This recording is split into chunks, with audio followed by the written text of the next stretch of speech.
नमस्कार. Welcome to journey of happiness.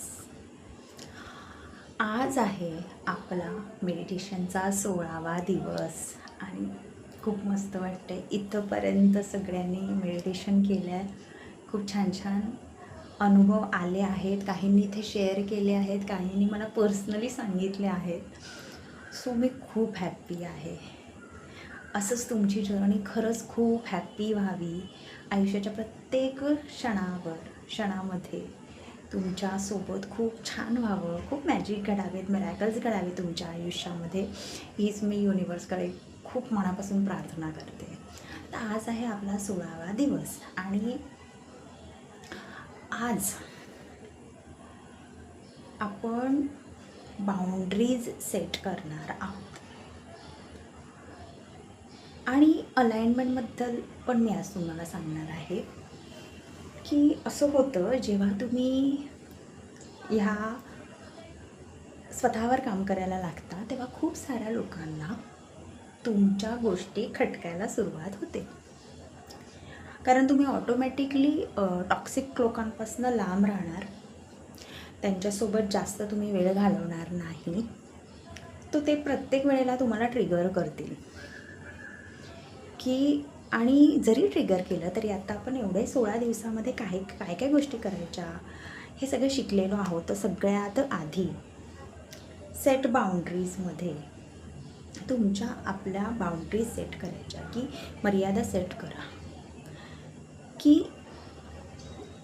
आणि पहिली गोष्ट, स्वतःचा रिमोट कंट्रोल स्वतःच्या हातात घ्यायचा. कोणीही बटन दाबावं आणि तुमचे इमोशन्सशी खेळावं असं काहीही आता तुम्ही कोणालाही अलाव करायचं नाही. से नो.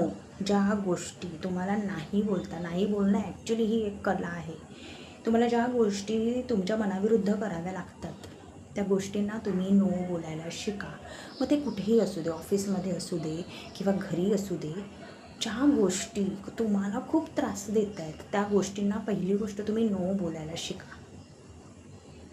ओके, नो बोलता आलं पाहिजे.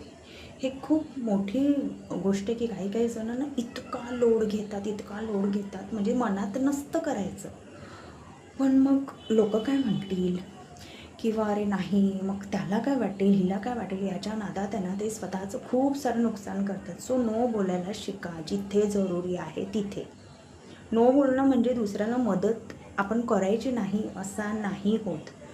ओव्हरलोड स्वतःवर घ्यायचा नाही, कारण त्याच्यामुळे मग तुम्ही ओव्हरलोड घेता, मग तुम्ही ओव्हर थिंकिंग करता, मग तुम्ही स्ट्रेस फील करता. सो नो बोलायला शिका. दुसरी गोष्ट, कोणी कितीही ट्रिगर केलं, म्हणजे तुम्ही ट्रिगर झालात पण एक वेळ, ट्रिगर म्हणजे काय, आता माझं खूप छान आता चाललं आहे आणि मध्येच एखादी व्यक्ती येते आणि मला राग येईल अशा काहीतरी गोष्टी करते किंवा मला काहीतरी बोलते आणि म्हणजे काय केलं, त्या व्यक्तीने मला ट्रिगर केलं. ओके, मग ह्या मेडिटेशनच्या दरम्यान पण या गोष्टी तुमच्यासोबत होऊ शकतात.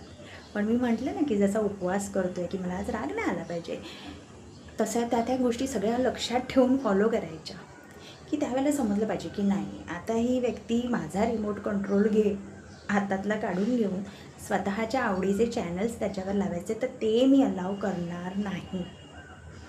ओके, माझा रिमोट कंट्रोल माझ्याच हातात आहे. मी ठरवणार मला कधी राग येणार, मला कधी बोलायचं आहे, मला कधी भडकायचं आहे, मला कधी माझा सूर वाढवायचा आहे किंवा मला वाढवायचंच नाही आहे, मला शांत राहायचं आहे, मला काही बोलायचंच नाही आहे, मला उत्तरच द्यायचं नाही आहे. या सगळ्या गोष्टींवरती तुमचा स्वतःचा कंट्रोल आला पाहिजे. त्याला बोलतात, तुम्ही कितीही प्रयत्न करा, मी माझ्या अलाइनमेंटमधून बाहेर येणार नाही. ओके, माझ्या भोवती मी एक अलाइनमेंट, एक मर्यादा छान आखून घेतली आहे. आता तुम्ही मला काहीही बोला, माझ्याबद्दल जे काय गॉसिप करायचं आहे ते करा, मला फरक पडत नाही. आणि हा जेव्हा तुमच्यामध्ये ॲटिट्यूड येतो की मला फरक पडत नाही, तुम्ही बघा की मग समोरच्या व्यक्ती जेव्हा ट्रिगर करतात ना तुम्हाला, त्या ऑटोमॅटिकली तुमच्या लाईफमधून निघून जाणार आणि ह्या गोष्टी होतात. So set your boundaries. काहीही सिच्युएशन झाली तुमच्या अलाइनमेंटमधून तुम्ही बाहेर पडायचं नाही.